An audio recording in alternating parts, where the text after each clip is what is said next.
আসসালামু আলাইকুম, welcome back to cooking by Ibada. চলে এলাম নতুন আরও একটা রেসিপি নিয়ে। আজকে তৈরি করে দেখাবো বিছিওয়ালা সিমের ভর্তা। আর এই ভর্তাটা খেতে কিন্তু অনেক বেশি মজার। তো চলুন দেরি না করে দেখে নিই পুরো রেসিপিটি। বিছিওয়ালা সিমের ভর্তা তৈরি করার জন্য আমি এখানে পরিমাণ মতো বিছিওয়ালা সিম নিয়ে নিয়েছি।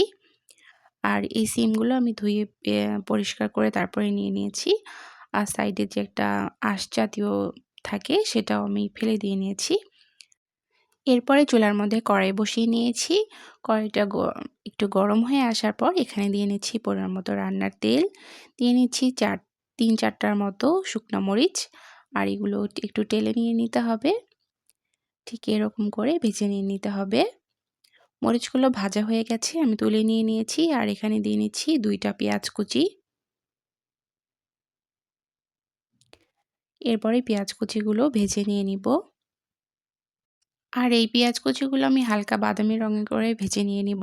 তো পেঁয়াজগুলো ভেজে নেওয়া হয়ে গেছে, আমি তুলে নিয়ে নিয়েছি। ওই একই কড়াইয়ের মধ্যে এখন আমি সিমগুলো দিয়ে নিচ্ছি আর সাথে কয়েকটা কাঁচামরিচ দিয়ে নিলাম। এরপরে দিয়ে নিচ্ছি পরিমাণ মতো পানি সেদ্ধ হওয়ার জন্য। পানিটা দেওয়ার পরে একটু নেড়ে দিয়ে নিচ্ছি। তারপরে 2 মিনিটের জন্য অপেক্ষা করব পানিটা গরম হয়ে আসার পর্যন্ত। পানিটা যখন হালকা একটু গরম হয়ে এসেছে তখন আমি এখানে একটা রসুনের কোয়া দিয়ে নিচ্ছি, খোসাটা ছাড়িয়ে। তারপরে ঢাকনা দিয়ে ঢেকে রেখে সেদ্ধ করে নিয়েছি। আর এখন দেখুন সব কিছু সেদ্ধ হয়ে গেছে, পানিটাও শুকিয়ে এসেছে। এখন আবার একটু নেড়েচেড়ে নিয়ে নিচ্ছি যাতে কোনো এক্সট্রা পানি না থাকে, কারণ পানি থাকলে কিন্তু ভর্তাটা খেতে মজা লাগবে না। তারপরে আমি একটা প্লেটের মধ্যে সব কিছু উঠিয়ে নিয়েছি। এখন ভর্তাটা তৈরি করব।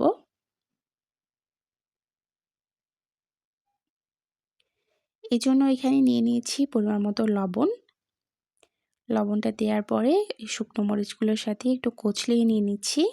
আর এই ভর্তাটা আমি হাতে মেখেই করব, তার জন্য মরিচগুলো হাত দিয়ে কচলে নিয়ে নিলাম। মরিচগুলো কচলানো হয়ে গেছে। এখন এখানে একটা কাঁচা পেঁয়াজ কুচি দিয়ে নিচ্ছি আর সাথে ভাজা যে পেঁয়াজগুলো ছিল সেগুলো এখানে নিয়ে নিচ্ছি। আর সাথে যে সিমের সাথে যে মরিচগুলো দিয়েছি সেগুলো এখন এখানে দিয়ে একত্রে ভালো করে মাখিয়ে নিয়ে নিচ্ছি।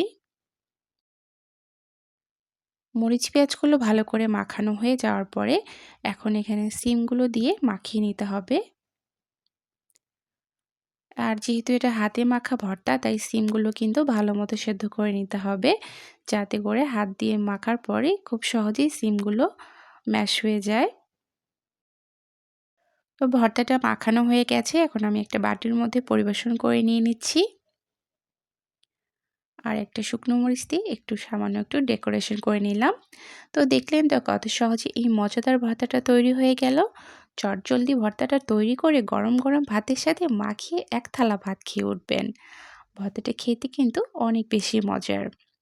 অবশ্যই বাসায় তৈরি করবেন, নিজে খাবেন এবং পরিবারের সবাইকে তৈরি করে খাওয়াবেন। রেসিপিটি যদি ভালো লেগে থাকে তাহলে অবশ্যই ভিডিওটাতে একটা লাইক দিয়ে দিবেন। আজকের মতো এখানেই বিদায় নিচ্ছি। খোদা হাফেজ।